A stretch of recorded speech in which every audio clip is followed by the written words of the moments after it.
peoples, my name is Andrea and welcome back to my channel. In today's video we're going to be talking about karma. What is karma and what are the 12 laws of karma and how we can apply the laws of karma to have an abundant life.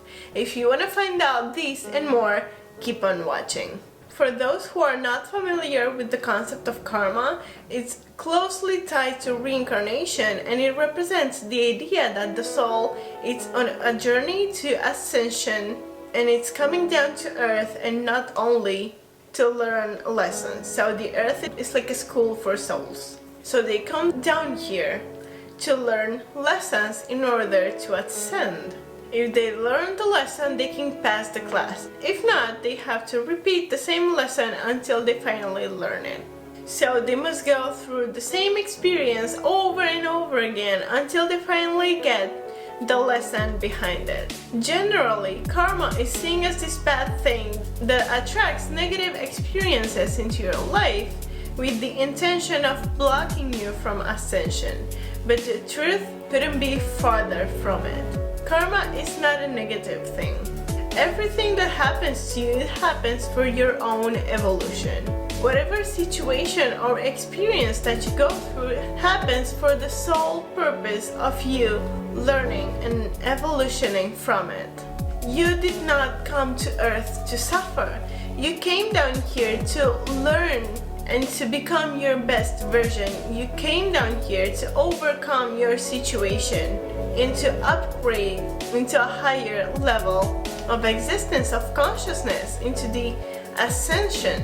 Even if your current situation is not the best, and even if you have the impression that life is very tough and has put you through very difficult situations, that was the perfect context for you to learn and grow from it. Don't take me wrong, but how else are you gonna learn that fire burns if you never put your hand in it? You can't learn because someone told you that fire burns. If you don't feel it in your skin, how else are you gonna even know what burn means? And if you got burnt once but you keep putting your hand in fire, that means you haven't actually learned anything. So you're gonna have to go through the same experience over and over again until you finally learn the lesson behind it. The first law of karma is the great law. It's a kind of action-reaction situation. Whatever you put out into the universe, you're gonna receive back from it. So if, for example, you're a very tense and nervous person that gets easily agitated, the reaction from the universe back to you is gonna be that every situation that you encounter is gonna be tense and nervous, and every person that you're gonna come in contact with is gonna be very easily agitated.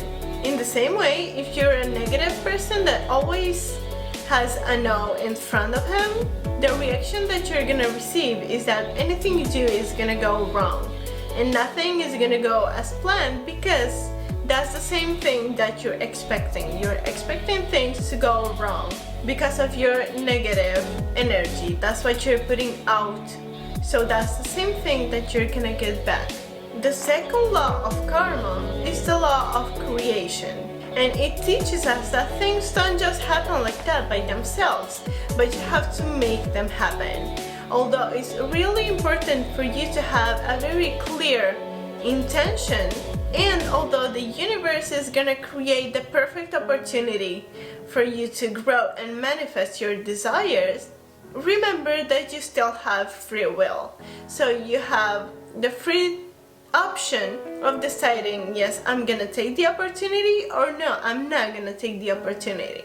Things are not just gonna happen because you want them. Wanting something is not enough to make it manifest. So you have to take your role as a creator really seriously and do the work to actually create your desires. The third law of karma is the law of humility. And it teaches us that you have to fully accept a situation before you can actually change it. That means you have to become fully aware of the situation that you want to change, even though you might not like what you find. So if, for example, you're the kind of person that's always blaming others for the things that go wrong in your life, and that's always saying the people that have a different opinion as the negative character, you're completely missing the root of the problem. You have to sit down and realize that it's your own energy, attitude, and ego, the one that's holding you back from seeing the results that you want. The fourth law of karma is the law of growth, and it teaches us that by changing ourselves, we change the world. Become what you dream to be, and you will live what you dream to live. I have already said this many times before, that the outer world is just a reflection of your inner world. So there's no way to keep the same behaviors and patterns and expect different results. The fifth law of karma is the law of responsibility, and it teaches us that you are responsible for your actions, that you are responsible for what's happening in your life. And it's the same thing I said earlier. Everything around you happens according to what you emanate, the energy that you're corresponding with. Therefore, assume and face the results of your actions, because only then you will learn from them. The sixth law of karma is the law of connection. As I said in the video that I made about the quantum field, anything in the universe is connected. And the same thing happens with the past, present, and future. The energy that you were emanating in the past has brought you where you are today. Therefore, work on the energy that you're vibrating, on the frequency that you find yourself, to create the future that you expect. The seventh law is the law of attention, and teaches us to focus on one thing at a time. As I said earlier and in previous videos, where you place your attention is where you place your energy. So by focusing on many things at a time, it will not make you more productive, but you will get the opposite results. Because by focusing on many things at the time, you're actually spreading your energy, and you will not get the results that you want. Take everything easy and go one thing at a time, so you have your energy focused on one thing.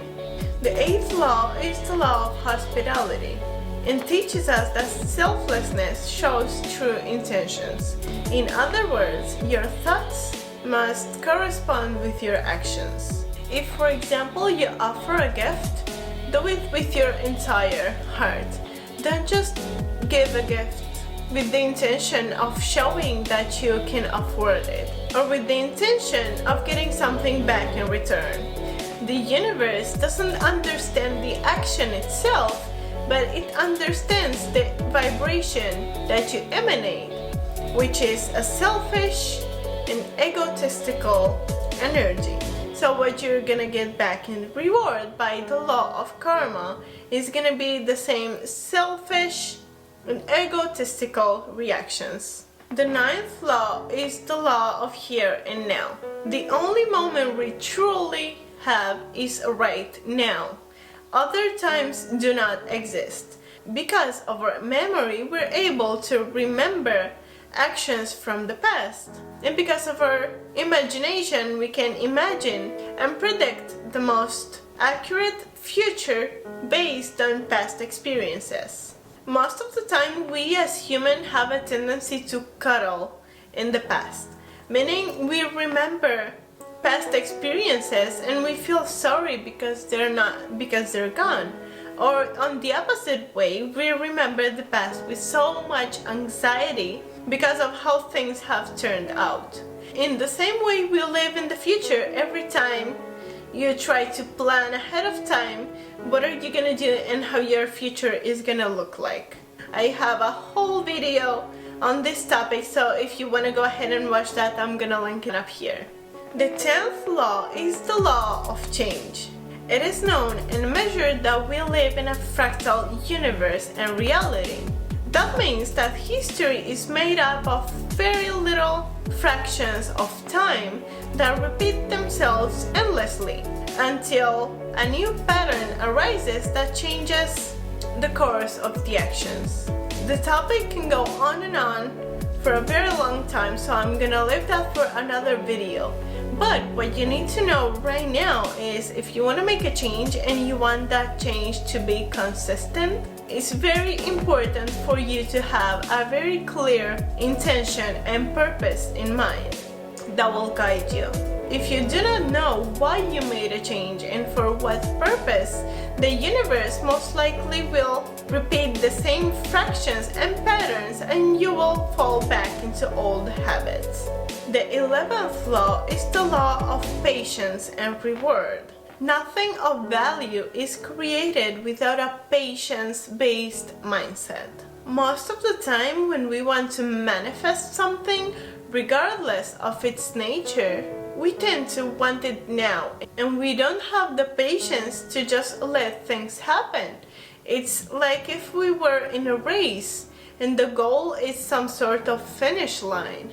Instead, we must have patience and learn to enjoy the path to the goal. Learn to enjoy the experience of getting there, because that's what's gonna motivate you to keep going. And the 12th law is the law of purpose and inspiration. The reward is the result of the energy and effort you put into creating it. The reward is the result of the effort and energy you put into creating it. This is why having a very clear intention behind our actions is very important. If you follow the concept where you place your attention is where you place your energy, and you combine that with a very clear intention, it's impossible to not be manifested. If you're doing something that you're not passionate about, that doesn't make you vibrate, and that you feel whole doing it, it will most likely not last very long. Because eventually you will get bored of doing something that does not come naturally to you. And you can apply this to any kind of situation, even if we're talking about relationships, or work, or career, or any sort of financial or material situations, experiences, and so on. So yeah, these were the 12 laws of karma. I hope that these 12 laws help you, and I hope that you learn how to apply them into your daily life and use them as a guide for a balanced and abundant life. If you like this video, I would appreciate your support by hitting like, subscribe, and turn on that notification bell down below so you can be updated every time I post a new video. I'll see you on the next one. Light and love.